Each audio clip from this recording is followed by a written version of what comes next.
ஆண்டவராகிய இயேசு கிறிஸ்துவின் நாமத்தில் காலை வாழ்த்துக்கள். இன்றைய மன்னா, ஆகையால் என் இருதயம் பூரித்தது, என் மகிமை களி கூர்ந்தது, என் மாம்சமும் நம்பிக்கையோடே தங்கியிருக்கும். சங்கீதம் 16 வசனம் 9.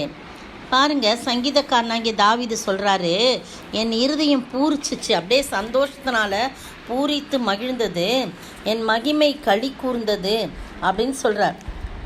ஏன் அப்படி சொல்கிறாரு அப்படின்னு சொல்லும்போது, முந்தின வசனம் பாருங்கள், கர்த்தரை 8ஆம் வசனம், கர்த்தரை எப்பொழுதும் எனக்கு முன்பாக வைத்திருக்கிறேன், அவர் என் வலது பார்சத்தில் இருக்கிறபடியால் நான் அசைக்கப்படுவதில்லை. அதனால தான் நான் என் இருதயம் பூரிச்சிருக்கு. எல்லாரும் என்னை எந்த பக்கம் நெருக்கினாலும் ஆண்டவரை நான் எப்போவுமே என்ன பண்ணுறேன், எனக்கு முன்பாக நான் வச்சுருக்கேன். அவர் எந்த பக்கம் இருக்கிறாரு, என்னுடைய வலது பக்கத்தில் இருக்கிறபடினாலே நான் அசைக்கப்படுவதில்லை அப்படின்னு சொல்கிறார். 5ஆம் வசனம் பாருங்கள், கர்த்தர் என் சுதந்திரமும் என் பாத்திரத்தின் பங்குமானவர், என் சுதந்திரத்தை தேவரீர் காப்பாற்றுகிறார். அவர் தான் எனக்கு சுதந்திரம், அவர் தான் எனக்கு சொத்து, அவர் தான் எனக்கு பங்கு அப்படின்னு சொல்கிறார். அதனால் நீ தான் என்னுடைய சுதந்திரத்தை நீங்கள் காப்பாற்றணும், நீங்கள் தான் எனக்கு சுதந்திரம், எல்லாமே நீங்கள் தான்ப்பா அப்படின்னு சொல்லிட்டு 6ஆம் வசனத்தில், நேர்த்தியான இடங்களில் எனக்கு பங்கு கிடைத்தது, ஆம் சிறப்பான சுதந்திரம் எனக்கு உண்டு. ஏன்னா நீங்கள் தான்ப்பா எனக்கு சுதந்திரம், நீங்கள் தான் எனக்கு பங்கு, அதனால் எனக்கு சிறப்பான இடம் கிடச்சிச்சு, சிறப்பான இடத்துல பங்கு கிடச்சிச்சு, சிறப்பான சுதந்திரம் எனக்கு உண்டு அப்படின்னு சொல்லிட்டு என்ன சொல்கிறாரு, எனக்கு கர்த்தரை எனக்கு முன்பாக வச்சுருக்கிறேன், அவர் என் வலது பார்த்திருக்கும், நான் அசைக்கப்படுவதில்லை. ஆகையால் என் இருதயம் பூரித்தது, என் மகிமை களி கூர்ந்தது, என் மாம்சமும் நம்பிக்கையோடே தங்கியிருக்கும் அப்படின்னு சொல்கிறார். பாருங்கள், அந்த 11ஆம் வசனம் பாருங்கள், ஜீவ மார்க்கத்தை எனக்கு தெரியப்படுத்துகிறீங்க, உம்முடைய சமூகத்தில் பரிபூர்ண ஆனந்தமும் உம்முடைய வலது பார்சத்தில் நித்திய பேரின்பமும் உண்டு. அப்போ அவருடைய மகிழ்ச்சி எப்படி தெரிவிக்கிறாரு, என்னென்ன வார்த்தை அந்த களி கூறுதலுக்கு என்னென்ன வார்த்தை சொல்லப்பட்டிருக்கு அப்படின்னு சொன்னால் பாருங்கள், களி கூறுதலுக்கு பூரித்தது, பூரிப்பு அப்படின்னு ஒரு வார்த்தை கொடுத்துருக்கு. அது பிறகு பார்த்திங்கன்னா பரிபூரண ஆனந்தம், நித்திய பேரின்பம், சிறப்பான சுதந்திரம், சிறப்பான பங்கு அப்படின்னு சொல்லி நான் அசைக்கப்படுறதில்ல இப்படிலாம் சொல்லப்பட்டிருக்கு. எல்லாமே களி கூறுதல்னால வந்த செயல்பாடுகள் தான் இதெல்லாம். ஒரு மனிதன் ஆண்டவரை முன்னால் வைத்திருக்கும் போதே அவனுக்கு களி கூறுதல் ஏற்படுது. ஆண்டவரோடு பயணம் செய்யும்போது,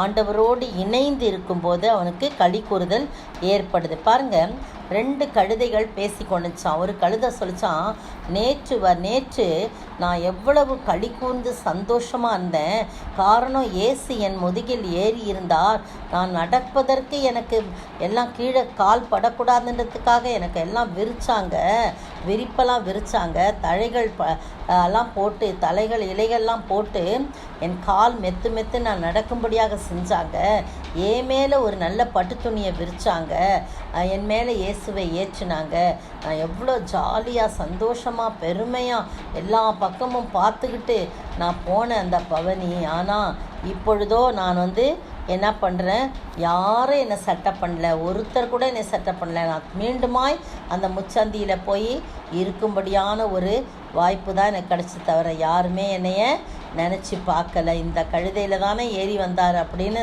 என்ன பண்ணல, நினைக்கவே இல்லை. நேற்றோடு அது முடிந்து விட்டது அப்படின்னு சொல்லித்தான். அதுக்கு அந்த கழுதை சொல்லித்தான், இன்னொரு கழுதை, இயேசு வந்ததுனால தான் உனக்கு அந்த களி கூறுதல் மகிழ்ச்சி இருந்துச்சு, அவர் இறங்கிட்ட உடனே உனக்கு எந்த களி கூறுதல் எந்த இதுவுமே கிடையாது அப்படின்னு மதிப்புமே கிடையாது, நீ எப்பவும் போல இருக்க வேண்டியதுதான் சொல்கிறாங்க.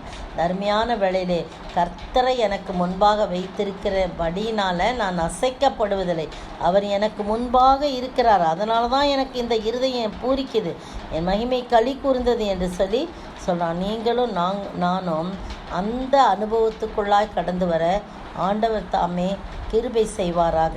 ஆமென்.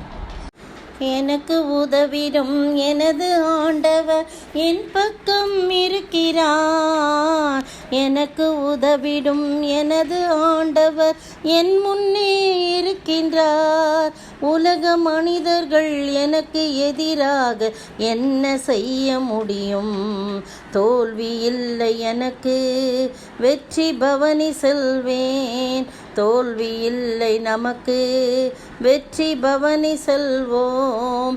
ஆண்டவர் படைத்த வெற்றியின் நாளிது, இன்று அகமகிழ்வோம், களி கூறுவோம், அல்லேலூயா பாடுவோம்.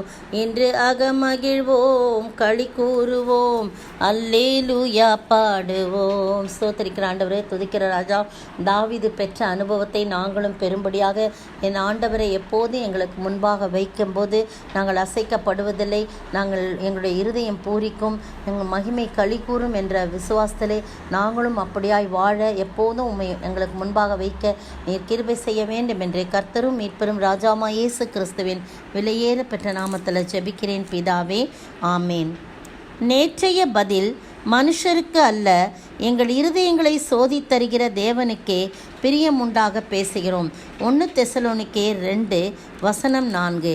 இன்றைய கேள்வி: தெசலோனிக்கே சபை விசுவாசிகளை குறித்து அப்போஸ்தலனாகிய பவுலிடத்தில் நற்செய்தியை சொன்னவன் யார்?